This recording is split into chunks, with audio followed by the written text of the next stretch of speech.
মতো কার মতো? আমাদের নবীকে বলে আমাদের মতো। আজ থেকে ১৫০০ বছর আগে আমার নবী চ্যালেঞ্জ করে গেছেন, ক্বালা আইয়ুকুম মিসলি, তোমরা কে আছো আমার মতো? আজও পর্যন্ত কেউ হাত তোলে নাই।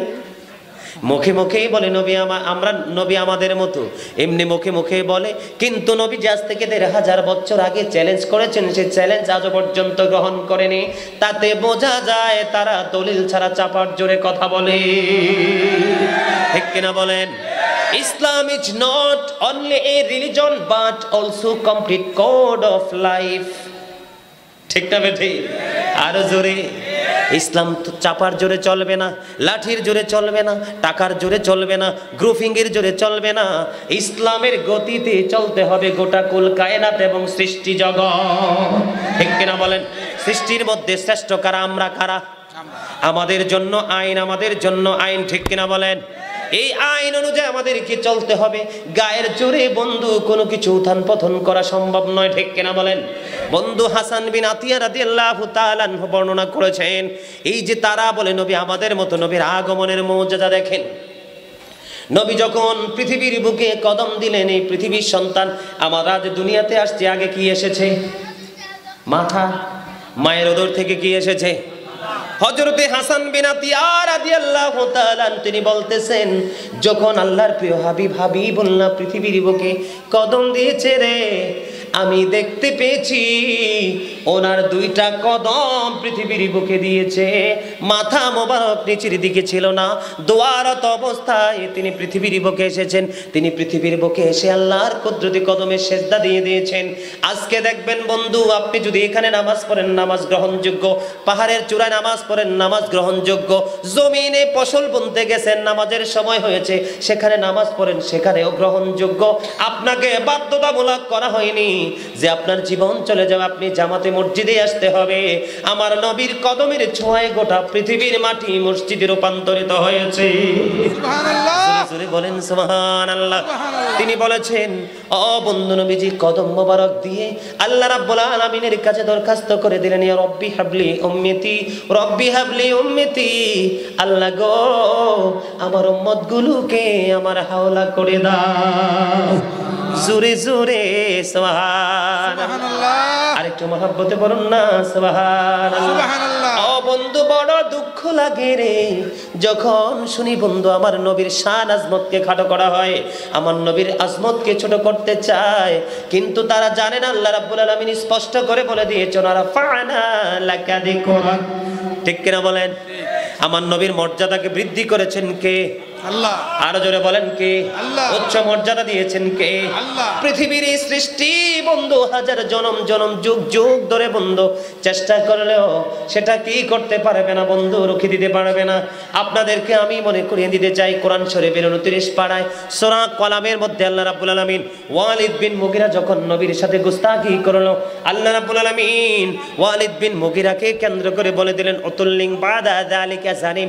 আল্লাহ বলেছেন, with all that he is a bastard. Walid bin Mughira নবীর সাথে গুস্তাখি করলো, আল্লাহ রাব্বুল আলামিন তাকে জারজ বলে ঘোষণা দিল। জোরে জোরে নাউজুবিল্লাহ, নাউজুবিল্লাহ। বন্ধুরে আমার, এখানে একান্ত নয়, সূরা আল-আহকাফ তাব্বাত ইয়াদা সূরাটা যেটা আছে, এটার ব্যাকগ্রাউন্ডে একটু দেখবেন, মানে শানে নজুল, এই শানে নজুলটা একটু দেখবেন।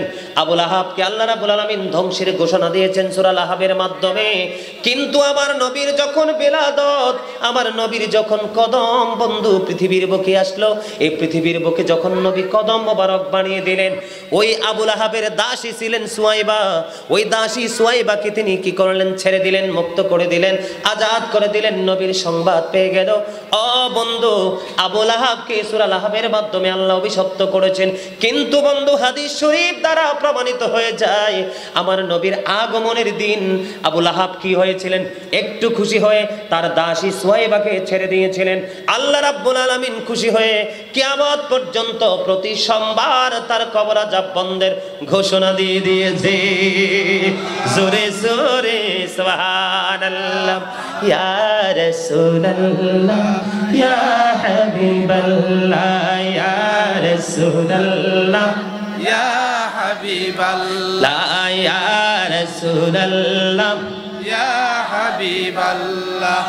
আমার মৌতের নিদান কালে আসিও নবী গো আমার শিয়রে দেখিব আপনাকে প্রাণ ভরে ইয়া রাসূলুল্লাহ ইয়া হাবিবাল্লাহ ইয়া রাসূলুল্লাহ ইয়া হাবিবাল্লাহ শুনেছি হাদিসে দেখিলে আপনাকে জীবনের গোনা ঝরিয়া পড়ে দিও গো দেখা দয়া করে ইয়া রাসূলুল্লাহ ইয়া হাবিবাল্লাহ ইয়া রাসূলুল্লাহ ইয়া হাবিবাল্লাহ মন করে না কি রাশিয়া সওয়াল করবেন বসাইয়া নিবেন পর্দা দয়াল নবী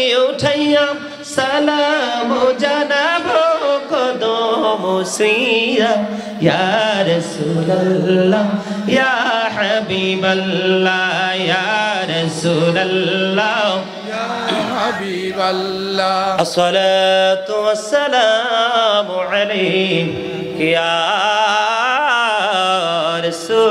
রাসূলুল্লাহ আলহামদুলিল্লাহ এত আস্তে আলহামদুলিল্লাহ আল্লাহর দরবারে শুকরিয়া জ্ঞাপন করবেন দুর্বল মানুষের মতো কইলে হইব নির্বাচনের সময় তো নাচার কম নাচেন না অমুক ভাইয়ের চরিত্র ফুলের মতো পবিত্র হে বেটা নামাজ পড়ে না ঠিক মতো একক ঠিক না বে ঠিক এনে কি মিছা কথা কইছে না ও মিছা কথা হয়তো হে বেটার চরিত্র যে ফুলের মতো আপনি জানেন 24 ঘন্টা থাকেন আরে 24 ঘন্টা থাকলে তো কার অন্তরে কি জানা সম্ভব না এই যে মিথ্যা কথা কইলেন এনে তো জিলাপি অথবা একটু পাতলা খিচুড়ি অনেক সময় পাওয়াও যায় অনেক সময় আবার জাগার যেমন আরএসবিএসসিএস খতিয়ান আছে বড় বড় নেতাদের আরএসবিএসসিএস ম্যান আছে তার মানে বড় মেজো সেজো এরকম লুক আছে আছে না আছে তো বড়টার কাছ থেকে মেজোটার কাছে মেজোটার কাছ থেকে সেজোটার কাছে সেজোটার কাছ থেকে ছোটটার কাছে এখন তৃণমূল পর্যায়ের মানুষ তো বসে রয়েছে ওখান থেকে বরাদ্দ হবে ছোটটা আইসা বলবে আপনাদের কোনো বরাদ্দই নাই শেষ সব শেষ। ঠিক না ঠিক কারণ ভাগাভাগিতে মিটে গেছে ঠিক না আর এখানে যেই যাই করতেছেন এটা কিন্তু ভাগ নেওয়ার কারো ক্ষমতা কথা বলেন না কেন কারো ক্ষমতা নাই নাই ঠিক না ঠিক আছে